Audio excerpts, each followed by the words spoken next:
মুছলমানৰ ৰাজনীতি কৰি অসমখন শেষ কৰি দিব নেকি? অকল কি হিন্দু মুছলিম ৰাজনীতি কৰি আপুনি অসমখন শেষ কৰি দিব নেকি? অসমৰ জনতা জীয়াই থাকিব কেনেকৈ? অসমৰ জনগণ জীয়াই থাকিব কেনেকৈ? আমাৰ শত্ৰুতা খিলঞ্জীয়া মুছলমানৰ লগত নহয়।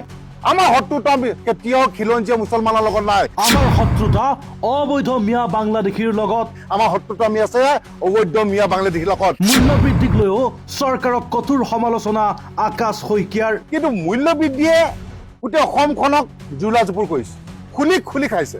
যোৰহাট জিলাৰ টিয়কৰ শুভাৰম্ভ বিবাহ ভৱনত অনুষ্ঠিত অসমীয়া যুৱ মঞ্চৰ যোৰহাট জিলা সমিতিৰ কাৰ্যনিৰ্বাহক সভাত বিস্ফোৰক মন্তব্য আকাশ শইকীয়াৰ। সভাত অংশগ্ৰহণ কৰি সংগঠনটোৰ কেন্দ্ৰীয় সভাপতি যাদৱ গগৈ, কাৰ্যকৰী সভাপতি ইমতিয়াজ আহমেদ, সহকাৰী সম্পাদক আকাশ শইকীয়া আৰু সাংগঠনিক সম্পাদক অভিলাষ গোহাঁয়ে অসমীয়া যুৱ মঞ্চত 40জনৰো অধিক যুৱকৰ যোগদান। এই সভাতে অসমীয়া যুৱ মঞ্চৰ নীতি আদৰ্শৰ প্ৰতি আকৃষ্ট হৈ 40জনৰো অধিক যুৱকে অসমীয়া যুৱ মঞ্চত আনুষ্ঠানিকভাৱে যোগদান কৰে।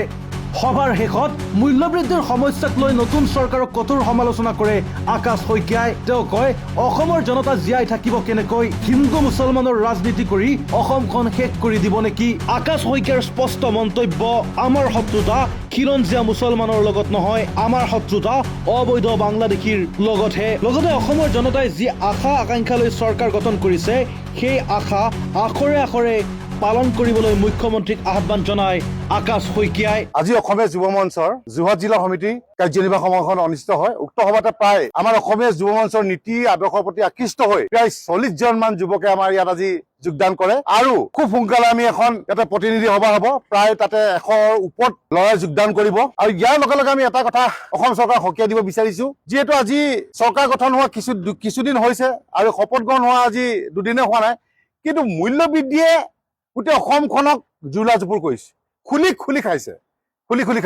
গতিকে আজি আপুনি চাওক, 1 লিটাৰ পেট্ৰলৰ দাম আজি 104 টকা হ'লগৈ, ডিজেলটো ক'বই নালাগে, ৰন্ধন গেছৰ ক'বই নালাগে, বাণিজ্যিক চিলিণ্ডাৰ ক'বই নালাগে, আপোনাৰ ঔষধৰ ক'বই নালাগে, প্ৰেছাৰ টেবলেট মানুহে কিনিব নোৱাৰা হৈ গ'ল, চুগাৰ টেবলেট কিনিব নোৱাৰা হৈ গ'ল।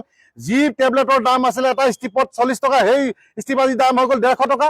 যি আপোনাৰ প্ৰেছাৰ টেবলেটৰ দাম আছিলে 50 টকা, সেই আজি হৈ গ'ল 200 টকা। গতিকে অসমৰ জনগণ জীয়াই থাকিব কেনেকে? আমি প্ৰশ্ন কৰিছো মুখ্যমন্ত্ৰী ডাঙৰীয়াক।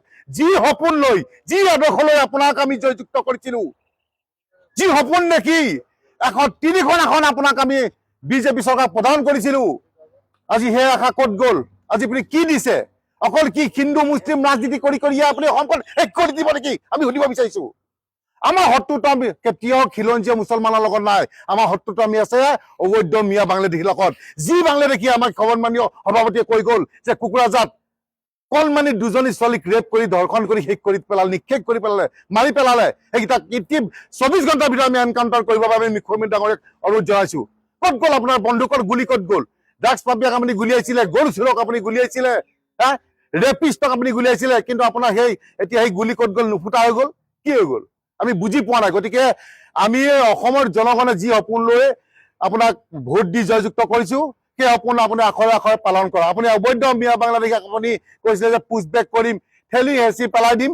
আপুনি কেনেকে পেলাই থৈ নাজানো, অতি শীঘ্ৰে আমি বাংলাদেশক পেলাই থবৰ বাবে আমি আহ্বান জনাইছো। নহ'লে আমাৰ মা ভনী চব শেষ হৈ যাব। আমি বাৰে বাৰে কৈ আহিছো যে অবৈধ মিয়া বাংলাদেশী মানে হ'ল চোৰ, অবৈধ মিয়া বাংলাদেশী মানে হৈ গ'ল ৰেপিষ্ট, অবৈধ মিয়া বাংলাদেশী মানে হ'ল ড্ৰাগছ বেপাৰী, অবৈধ মিয়া বাংলাদেশী নকল চোৰ, নকল সোণ, নকল পইচা, সকলোতে জড়িত অকল এই অবৈধ মিয়া বাংলাদেশী। গতিকে কোনো ধৰণৰ অবৈধ মিয়া বাংলাদেশত কম্প্ৰমাইজ কৰা নহ'ব।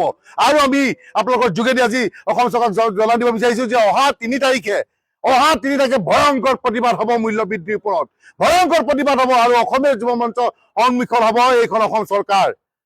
এইখন চৰকাৰ হয় ৰঙামাটি নহয় গুৱাহাটী। চিধা কথা মুখ্যমন্ত্ৰী ডাঙৰীয়াক আমি ক'ব বিচাৰিছো, অসম চৰকাৰক আমি ক'ব বিচাৰিছো, ভাৰত চৰকাৰক আমি ক'ব বিচাৰিছো, অতি শীঘ্ৰে যদি মূল্য বৃদ্ধি নিয়ন্ত্ৰণ নকৰে কিন্তু পৰিৱেশ পৰিস্থিতি ভয়াৱহ হ'ব।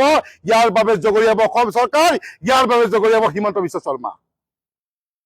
উত্তৰ পূবৰ আগশাৰী শিক্ষা প্ৰতিষ্ঠান প্ৰতীক্ষা গ্ৰুপ অফ ইনষ্টিটিউচনছ 2026 বৰ্ষৰ বাবে আৰম্ভ হ'ল নামভৰ্তি প্ৰক্ৰিয়া।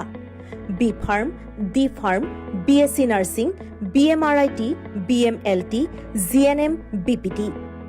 পাঠ্যক্ৰমৰ বাবে মুকলি নামভৰ্তি। 17 এপ্ৰিলৰ পৰা আৰম্ভ হৈছে বিনামূলীয়া CWE কোচিং।